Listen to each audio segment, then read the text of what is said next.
Ô pessoal, a história do planetário. É raro tu ter oportunidade na tua vida de visitar um local que foi especialmente desenvolvido para fazer as pessoas entender como é que é o movimento dos corpos celestes no céu.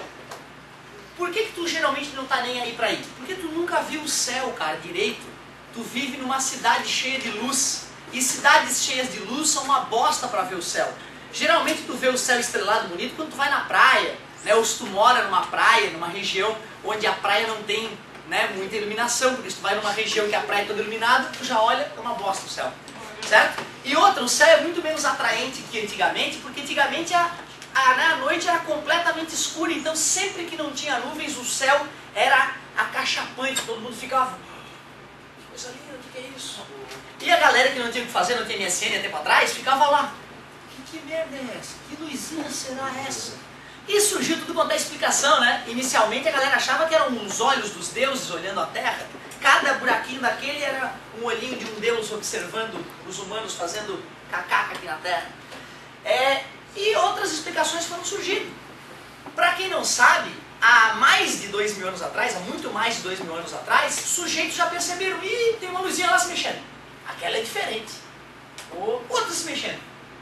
Caramba, tem 4 que se mexem aqui e elas ficam aparecendo volta e meia. Aí a galera parou de chamar de estrela essas que se mexiam e chamaram de planeta. Então, desde 2000 anos atrás, a galera já sabia que tinha Marte, Vênus, Mercúrio, que são planetas que dá pra ver a olho nu. Só que por que tu nunca viu eles? É porque tu nunca olhou pro céu, tu tá na internet nessa hora, ou tu tá numa cidade cheia de luz, tu olha pro céu e tu não vê o céu.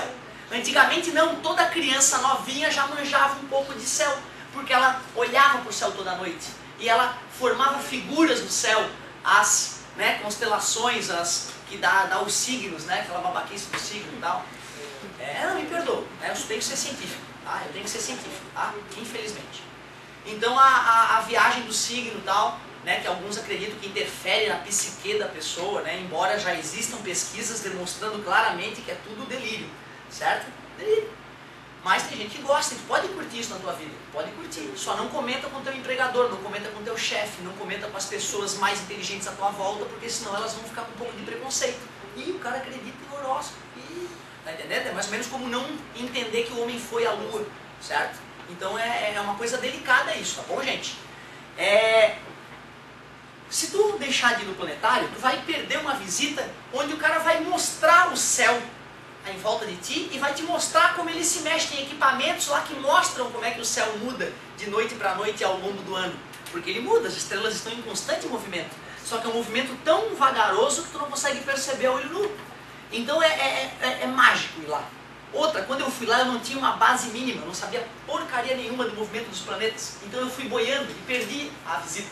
Que eu achei legal, achei incrível algumas coisas que eles falaram, mas eu não entendi a história toda, as coisas não se encaixaram. Eu te confesso que só depois de velho que eu fui entender o movimento dos corpos celestes, que eu fui entender o movimento da Terra e o que eu via no céu. Amigo, não deixa de fazer essa visita, cara, porque tu vai te arrepender, outro dia tu vai querer, tu vai estar estudando isso no final do ano, eu vou te ensinar gravitação universal, vou te ensinar quais são as leis que regem os movimentos dos planetas em torno do Sol, as 3 leis de Kepler, vou te ensinar tudo isso. E se tu não tiver essas noções básicas, vai ser muito mais chato entender e muito mais chato gostar.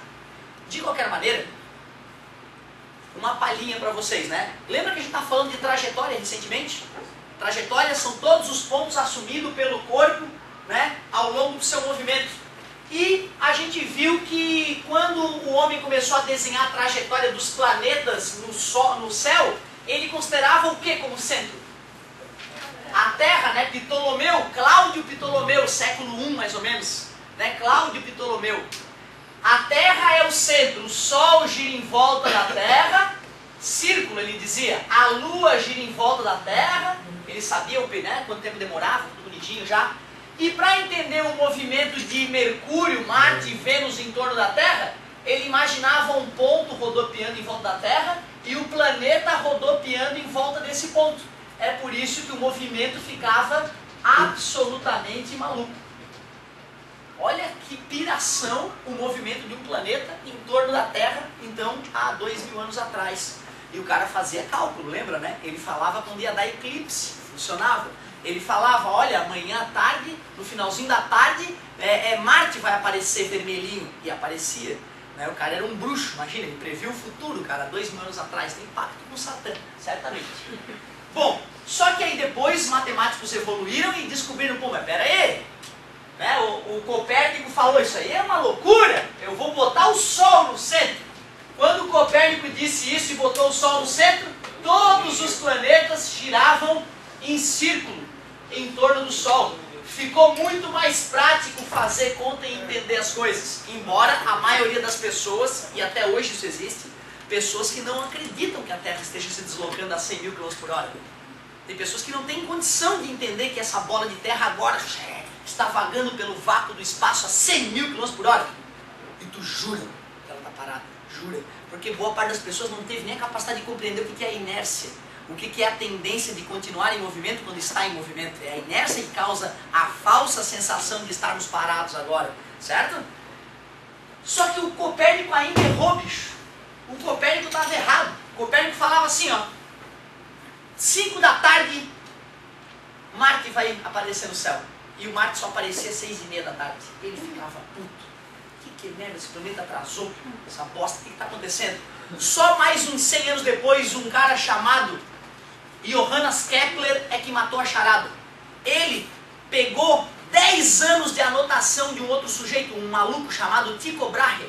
Esse Tycho Brahe era filhinho de papai, de 1600 mais ou menos. O pai dele era dono de meio mundo. Papai queria que ele estudasse medicina. Como assim, professor? Faculdade de medicina? Sim, já em 1600 existe faculdade de medicina, meu querido. E aí, então, os padres eram professores geralmente, né, estudiosos já do assunto. O cara sabe o que ele fazia, moça? Ele fugia das aulas de medicina para ficar olhando os céus durante a noite.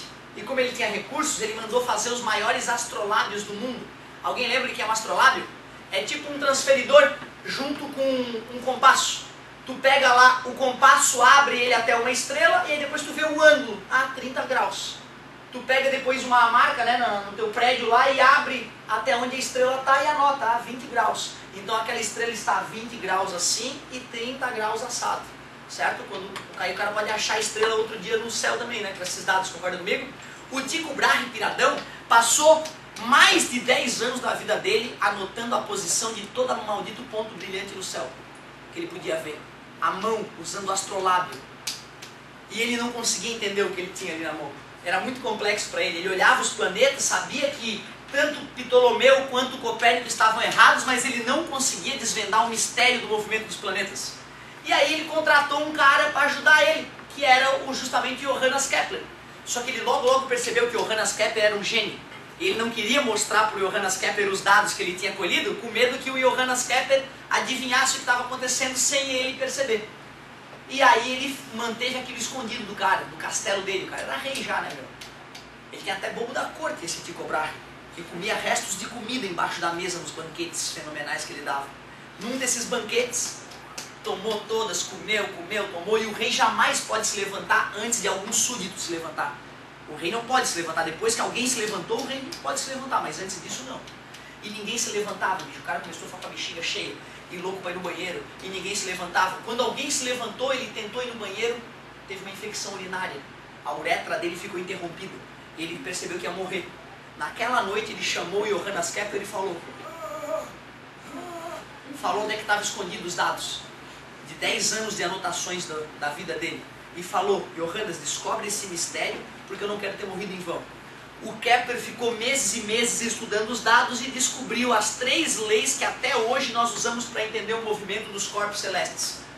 Só vou dar uma palhinha das leis.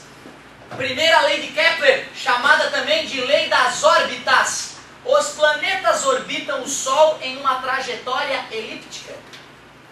Querido, não é redondo não. É uma trajetória oval. O planeta passa mais próximo do Sol e mais longe do Sol. Mais próximo e mais longe. O ponto mais distante que o planeta passa é chamado de afélio. Hélio, para quem não sabe, é Sol em latim. E o ponto mais próximo do Sol é o periélio. Perto do hélio, afastado do hélio. Tudo isso eu vou te contar, né, no final do ano só em física. Mas a partir da semana que vem tu já pode mergulhar nesse mundo maluco. Né? E outra, tendo equipamentos tecnológicos para poder te mostrar tudo isso. Vou fazer o seguinte, o passeio é quando? Dia 20, segunda-feira. Vocês têm até quando para trazer o dinheiro? Só até terça, né? Na segunda-feira eu vou trazer um vídeo da National Geographic que é do caramba, para te dar uma palhinha de o que é que tu vai ver lá no planetário. E aí eu quero ver se depois desse vídeo tu não vai mudar um pouco de ideia e ficar um pouco mais curioso de lá ver, conhecer um pouquinho mais o universo onde tu vive. Segunda lei de Kepler. A reta que liga um planeta ao Sol varre áreas iguais em tempos iguais. Imagina que eu estou acompanhando Mercúrio e em um mês ele saiu daqui e chegou até aqui. Depois de vários dias eu volto a acompanhar Mercúrio. Em um mês ele saiu daqui e chegou até aqui. Demorou um mês para ele fazer esse deslocamento aqui e demorou um mês para fazer esse outro deslocamento aqui. Que conclusão eu posso tirar? Parabéns, garoto. Quando o planeta está mais distante do Sol, ele andou menos, tá vendo? Quando o planeta estava mais próximo do Sol, ele andou mais. Primeiros cara que percebeu que isso acontecia, Johannes Kepler. O cara foi lá e descobriu que a velocidade de um planeta em torno do Sol não é constante. A Terra faz curva, cara. E ela faz uma curva, só que a sorte é que demora um ano para ela terminar a volta dela, né? Então mesmo ela estando a 100 mil km por hora, e ela fazendo uma curva devagarzinho, tu não precisa te segurar. E detalhe, a Terra, ela está com 30 metros por segundo aqui, quando ela está mais 30 quilômetros por segundo, ela está andando aqui na região mais próxima, e 28 quilômetros por segundo, quando ela está na região mais distante. Quilômetros por segundo essa bola de terra anda, 30 quilômetros a cada segundo. É bizarro, né, no vácuo do espaço, certo? E só para finalizar, a última lei de Kepler que eu vou te ensinar é que o tempo que o planeta leva para completar a volta dele ao quadrado, dividido pela distância do planeta ao Sol ao cubo, dá igual para todos os planetas. Como assim, professor? Pega o tempo que a Terra demora para dar uma volta em torno do Sol, divide pela distância do Sol até a Terra, um elevado ao quadrado, o outro elevado ao cubo. Faz a mesma coisa para Marte, dá o mesmo resultado. Faz a mesma coisa para Mercúrio, para Vênus, dá o mesmo resultado. É como que Deus tivesse criado essa relação matemática para que todos os planetas obedecessem ela, certo? Filho da mãe do Johannes Kepler, 1600 e pouco, eu me sinto um idiota. Eu estou em 2000 e mal tenho condições de compreender o raciocínio do cara há 500 anos atrás, certo? A gente tem que estudar, sem estudar a gente não é nada, meus queridos. Pensem sobre essa ida ao planetário. Anota a tua tarefinha. Ler e resolver, página 24 e 25. Ler? Ah, vocês só leram, né? Já era para ter feito isso? Não, era só para ter lido, né? Então hoje vocês vão tentar resolver. Ótimo. Ótimo, né? Resolver, página 24. Quem já fez está de parabéns, galera. Usem preservativo, não usem drogas. Bom final de semana e até a próxima.